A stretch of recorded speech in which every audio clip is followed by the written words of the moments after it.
दोस्तों, मैं आपका दोस्त अनुराग एक बार फिर हाजिर हूँ। मैं अपनी जिंदगी की एक रोचक घटना अपने शब्दों में आपके सामने प्रस्तुत कर रहा हूँ।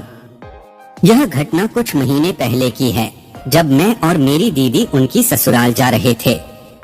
जिस समय हम स्टेशन पर पहुँचे तो दीदी ने एक बड़ी सबक से हमें अवगत कराया। उन्होंने बताया कि 4 महीने पहले उनके जेठ की दूसरी शादी हो गई है और दूसरी पत्नी एकदम चमकदार, सुंदर और समर्थ है। पहली पत्नी के साथ जेठ जी को बच्चा नहीं हुआ था, जिसके कारण उन्होंने शादी के 7 साल बाद तलाक दे दी थी। यह उनके लिए कठिन फैसला था, लेकिन वे सही निर्णय लेने के लिए तैयार थे और अब दूसरी पत्नी सीमा के साथ जीवन बिता रहे हैं, जो कि एक बहुत खुशनुमा और समझदार महिला है। दूसरी पत्नी सीमा मनाली की रहने वाली थी और उनकी कंपनी में फाइनेंस विभाग में काम करती थी। वे एक सफल पेशेवर और सबके दिलों में खास जगह रखती थी। दीदी की ससुराल बहुत पैसे वाला घराना था। इसी वजह से हम लोगों ने जल्दी से शादी कर ली थी दीदी की। जब हम घर पहुँचे तो दीदी की सासू माँ और जेठ अस्पताल ले जा रहे थे। दीदी ने उनके पैर छूकर आशीर्वाद लिया। तभी दीदी की सासू माँ ने हमें आराम करने की सलाह दी और यह भी कहा कि शाम को अस्पताल आ जाना। फिर सासू माँ चली गई। जब हम घर में आए तो वहाँ के माहौल बहुत शांत और प्रियदर्शी था। सासू माँ ने हमें खाना खिलाया और हमारी देखभाल करने के लिए उत्साहित हो गई। उन्होंने हमें घर की सारी व्यवस्था के बारे में बताया और यह सुनकर हमारा भी मन बहुत हल्का हो गया। शाम को हम अस्पताल पहुँचे। वहाँ दीदी खामोश बेड पर लेटी थी। हमने उन्हें देखकर दुखी महसूस किया। दीदी की सासू माँ ने हमें आगाह किया कि दीदी का ऑपरेशन हुआ है और अब उन्हें थोड़ी देर के लिए आराम की आवश्यकता है।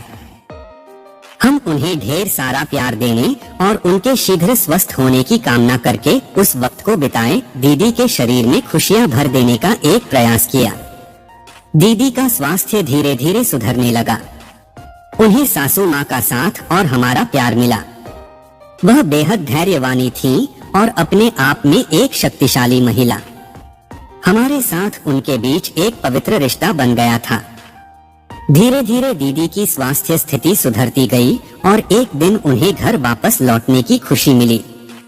हम दोनों ने जब घर में प्रवेश किया तो दीदी की जेठानी काजल और उनके साथ एक और खूबसूरत लेडी बाहर आई।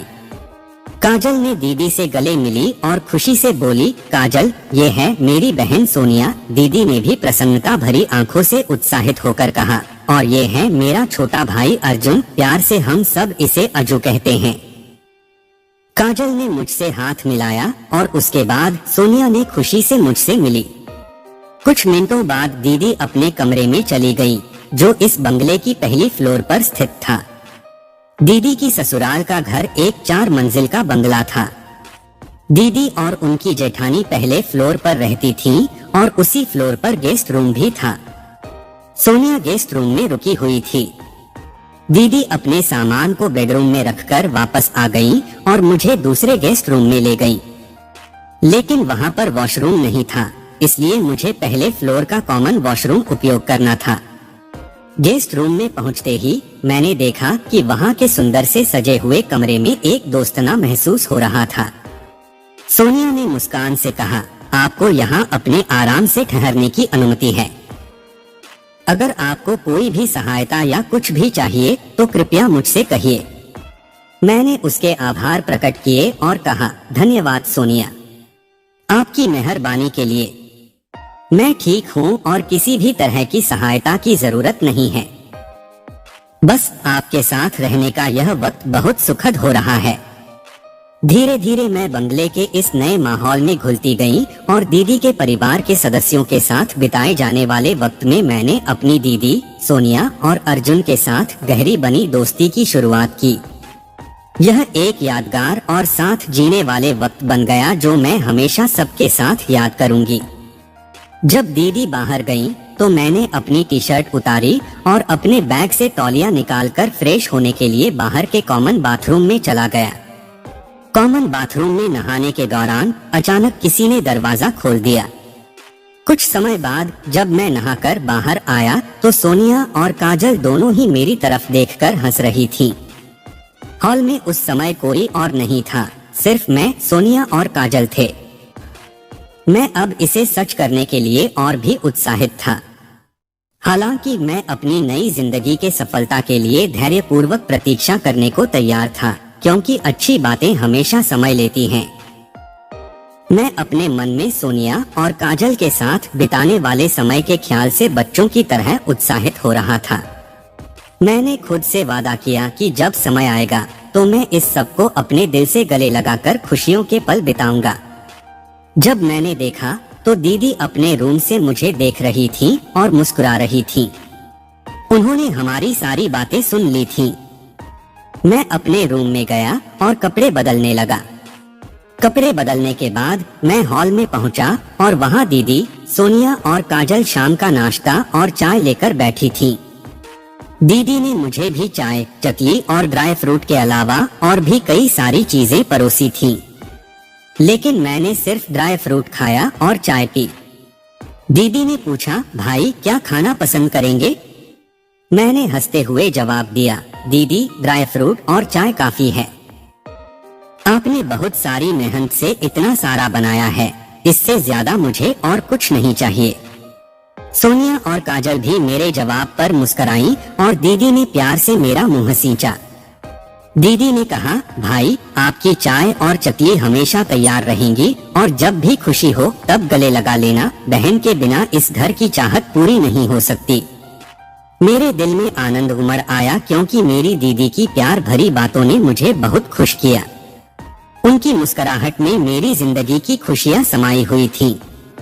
यह नए घर की शुरुआत इतनी प्यार भरी थी कि मैं जानता था कि अब से मेरी जिंदगी और खुशियों से भरी होगी। बाद में दीदी ने ड्राइवर से कहा कि वह गाड़ी निकाल ले। सब पिताजी यानी कि दीदी के ससुर जी को देखने अस्पताल जाएंगे। जब हम गाड़ी के पास पहुँचे तो दीदी ड्राइवर के बाजू में आगे बैठ गईं और मुझे सोनिया और काजल के बीच में बैठा दिया। दीदी लेफ्ट साइड के साइड मिरर सब कुछ देख रही थी और मुस्कुरा रही थी। उनसे नजरें मिलते ही उन्होंने मुझे इशारा किया कि संभल कर, ड्राइवर देख सकता है। काजल उस समय आंख बंद करके एंजॉय कर रही थी। कुछ समय बाद ड्राइवर ने कहा, अस्पताल आ गया। कार बेसमेंट में पार्क करूं या ओपन एरिया में? मैंने कहा, बेसमेंट में ज्यादा अच्छा है। गाड़ी से उतरते ही हम लिफ्ट के द्वारा दूसरी फ्लोर पर चले गए, जहां दीदी के ससुर जी आईसीयू में थे। उन्हें देखकर हमारा मन उदास हो गया। वे बिल्कुल बेहोश थे और उन्हें वेंटिलेटर से जुड़े हुए थे। हमने उनके पास जाकर उन्हें धीरे से आवाज दी, ससुर जी, ससुर जी, लेकिन वे आंखें मूंदी हुई थीं और कुछ नहीं कर पाए। हम वहां थोड़ी देर रुके और प्रार्थनाएं की कि उन्हें शीघ्र ही स्वस्थ हो जाएं। फिर हम अस्पताल के दूसरे पार्ट के द्वारा आगे बढ़े। हम एक कमरे में पहुंचे जहां हमारे अन्य सभी रिश्तेदार थे, जो बेताबी से इंतजार कर रहे थे। आखिरकार सभी ने हमारी तरफ देखते हुए पूछा, कैसे हैं वे? मैंने गम से भरी आवाज में कहा, हालात ठीक नहीं हैं। वे बिल्कुल बेहोश हैं। आंसू आंखों में आ गए और हम सभी एक दूसरे को आलिंगन करते हुए रोने लगे। वह समय बहुत मुश्किल था, पर हम एक दूसरे के साथ मिलकर सहने की कोशिश कर रहे थे। दीदी के ससुर जी की स्थिति ने हमें जीवन की असलियत का आभास करवा दिया था कि जिंदगी कभी कभी कितनी नाजुक होती है। मैं, दीदी, जीजू, जीजू के भाई, दीदी की सास, जेठानी और उनकी बहन सब आईसीयू के बाहर खड़े थे। वहाँ का माहौल बेहद तनावमय था, क्योंकि हमारे प्रियजन दीदी के ससुर जी आईसीयू में भर्ती थे। हम सभी उनके जल्द से जल्द स्वस्थ होने की कामना कर रहे थे। दीदी की सास एक लाइट ग्रीन साड़ी पहनी हुई थी और उन्होंने एकदम टाइट ब्लाउज पहना हुआ था। उनका चेहरा प्रसन्नता से भरा हुआ था और उनके आंखों में खुशी की झलक दिख रही थी। वे भी इंतजार कर रही थी कि जल्द से जल्द डॉक्टर साहब के आने से पहले प्रियजन को ठीक होने की खबर सुने। कुछ समय बाद डॉक्टर साहब अपनी पूरी टीम के साथ आईसीयू के राउंड से बाहर आए और बोले कि पेशेंट को 3 घंटे बाद प्राइवेट वार्ड में शिफ्ट कर देंगे। यह सुनकर हम सभी बहुत खुश हो गए और दीदी की सास ने आनंद से हाथ जोड़कर डॉक्टर साहब को प्रणाम किया। डॉक्टर साहब ने भी उन्हें प्रणाम किया और वहां से चले गए। हम सभी के चेहरे एकदम तनाव मुक्त हो गए। हमने एक दूसरे को आलिंगन किया और प्रसन्नता से हंसने लगे। इस समय की खुशियां अनमोल थीं और हमने भगवान से प्रार्थना की कि हमारे प्रियजन जल्द से जल्द स्वस्थ हों और हम सभी फिर से खुशियों से भर जाएं। कुछ समय बाद जीजू ने कहा कि उन्हें एयरपोर्ट जाना है। उनकी बहन और जीजू मुंबई से आ रहे हैं। मेरी दीदी भी जीजू के साथ एयरपोर्ट जा रही थी। जीजू ने ड्राइवर से कहा, एसयूवी निकाल लो और कार की चाबी सोनिया भाभी को दे दो। दीदी की सास ने कहा, मैं और तेरे बड़े भाई रात में यहीं रुकेंगे और कल सुबह घर आएंगे। हम सभी बेसमेंट पार्किंग में पहुँचे तो सोनिया ने दीदी से कहा, मैं और काजल कुछ शॉपिंग के लिए मार्केट जा रहे हैं। अज्जू भी हमारे साथ मार्केट देख लेगा। दीदी ने उन्हें समझा दिया। हाँ ठीक है, इसे भी मार्केट दिखा देना। काजल भी उत्साह से बोली, हाँ ये भी हमारे साथ मार्केट घूम लेगा। जैसे ही मेरी और दीदी ने आंख मारी, हम सभी हंसने लगे। यह एक मासूम मोमेंट था जब दीदी हमारे साथ मस्ती कर रही थी और हम भी उसके मूड में आकर मजे कर रहे थे। सोनिया और काजल शॉपिंग करने चली गईं और हम अज्जू के साथ मार्केट देखने निकले। दोनों गाड़ियां मेन हाईवे पर धीमे धीमे चल रही थीं। रास्ते के किनारे देखा तो दीदी की गाड़ी जो हमारे पीछे चल रही थी लेफ्ट साइड पर अचानक टर्न कर गई और हम हाईवे पर सीधे सड़क की ओर आगे बढ़ गए। हम सोच रहे थे कि क्या हुआ, कहीं दीदी की गाड़ी में कोई समस्या तो नहीं। कुछ समय बाद सोनिया ने भी अपनी गाड़ी को धीमे धीमे रोका और उतार गई। काजल भी तुरंत ही गाड़ी से बाहर निकलकर पीछे जाकर बैठ गई। हम सभी चिंतित हो गए और सोनिया से पूछने लगे कि क्या हुआ, क्यों गाड़ी रुक गई। सोनिया बेताबी से बोली, मुझे लगता है दीदी की गाड़ी कुछ खराब हो गई होगी, इसलिए वह रुक गई हैं। मैंने भी सुरक्षित रहने के लिए अपनी गाड़ी रोक ली। काजल ने चिंता से भरी आंखों से कहा, हमारे साथ होने वाली ये गाड़ी की खराबी ठीक नहीं है, इसे ठीक कराना होगा। जब दीदी की गाड़ी कुछ दूर जा चुकी थी तो सोनिया ने गाड़ी को फिर से स्टार्ट किया और धीरे धीरे लेफ्ट साइड पर मुड़ गई। हम सभी ने राहत की सांस ली क्योंकि अब हमारे साथ आने वाली समस्या का समाधान हो गया था। उस दिन की रात बाहर ठंडी हवा चल रही थी। हम तीनों दोस्त मिलकर बाहर घूमने का प्लान बना रहे थे। सोनिया, काजल और मैं, हम सभी बचपन से दोस्त थे और अक्सर साथ में घूमने जाते थे। हमने साथ में 2 कारें ले ली थीं और मुख्य हाईवे पर रहने वाले एक वीरान बंगले के पास पहुँचे। उसने एक लेफ्ट टर्न लेकर कार को वहां बैक साइड दिया। बंगले के पास थोड़ा अंधेरा था और हम दोनों गाड़ियों के हेडलाइट चमक रहे थे। मैं बहुत थक चुका था क्योंकि हम लंबी ड्राइव पर थे। मेरी पीठ दर्द कर रही थी और मेरे पैरों में भी थकान महसूस हो रही थी। मैंने खुद को बैक सीट पर लेटकर आराम कर लिया। नैना भी थक चुकी थी और उसका चेहरा पसीने से भीग रहा था। सोनिया ने शबोर्ड से एक पेपर नैपकिन निकालकर काजल को दिया। हम सभी ने एक दूसरे को मुस्कुराते हुए देखा क्योंकि हमारे बीच की ये छोटी सी मोमेंट्स हमें खुशी देती थी। सोनिया ने घड़ी देखी तो पता चला कि अब वक्त 10 बज चुका था। हम तीनों ने जल्दी जल्दी कपड़े पहने और घर की ओर निकल पड़े। हमारे दिल में बसी हुई यादें और मस्ती भरी बातें हमारे मन को 4 चांद लगा देती थी। हमने अपनी यात्रा से सारी परेशानियों को भुला दिया था। आखिरी बार हमने वह वीरान बंगला देखा और खुद को वहां से हटाया। हमारी दोस्ती की इस यात्रा ने हमें एक दूसरे के साथ बिताए गए समय का मूल्य समझाया और हम एक दूसरे के साथ बने रहने का संकल्प किया। ये दिलचस्प अनुभव हमें यादें बनाने के लिए खास हो गए थे, जो हम हमेशा साथ रखेंगे। जब हम अपने घर पहुंचे तो हमें देखकर अचानक हृदयस्पर्शी स्वागत नहीं मिला। घर पर कोई नहीं था। हम सभी थोड़े उदास हो गए क्योंकि हम आशा कर रहे थे कि हमारे आने पर कोई हमें खुशी से गले लगाएगा। लेकिन फिर भी हमने एक दूसरे को मुस्कुराते हुए देखा और अपने रूम में जाकर कुछ आराम किया। फिर उनके घर की मेड ने हमें बताया कि जीजू का फोन आया था।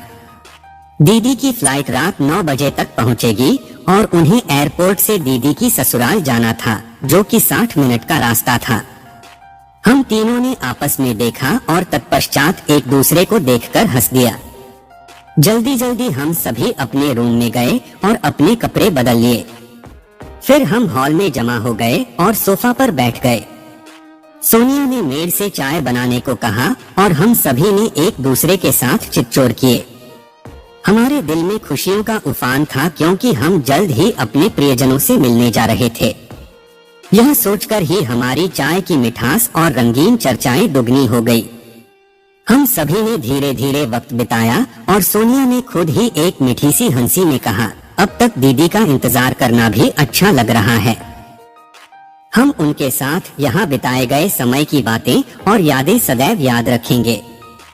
दोस्तों, आप सभी ने मेरी कहानी को पढ़ा और उसमें से मजा लिया होगा। मुझे खुशी है कि आप सभी को यह कहानी पसंद आई। इस कहानी के नए ट्विस्ट और मजेदार पलों के लिए धन्यवाद। आगे की कहानी में भी और रोमांचक घटनाएं और चुनौतियां होंगी। मैं पूरी कोशिश करूंगा कि आप सभी को अच्छा मनोरंजन प्रदान कर सकूं। आपके लिए मेरी अगली कहानी का इंतजार करना है, जो इस कहानी से आगे की घटना पर आधारित होगी। अपनी इसी अगली कहानी में आपको एक नया सफर और रहस्यमय दुनिया का सामना कराऊंगा। तो आप सभी से निवेदन है कि आप मेरी कहानियों का साथ देते रहें और आपके विचार और प्रतिक्रियाएं मेरे लिए महत्वपूर्ण हैं। आपके प्रतिसाद से मुझे प्रेरणा मिलती है कि मैं और भी बेहतर कहानियों को आपके सामने पेश कर सकूं। धन्यवाद आप सभी का, और बस यही एक चाहत है कि आपको मेरी आने वाली कहानियों में भी एक नए और रोमांचक दुनिया का मजा मिलता रहे।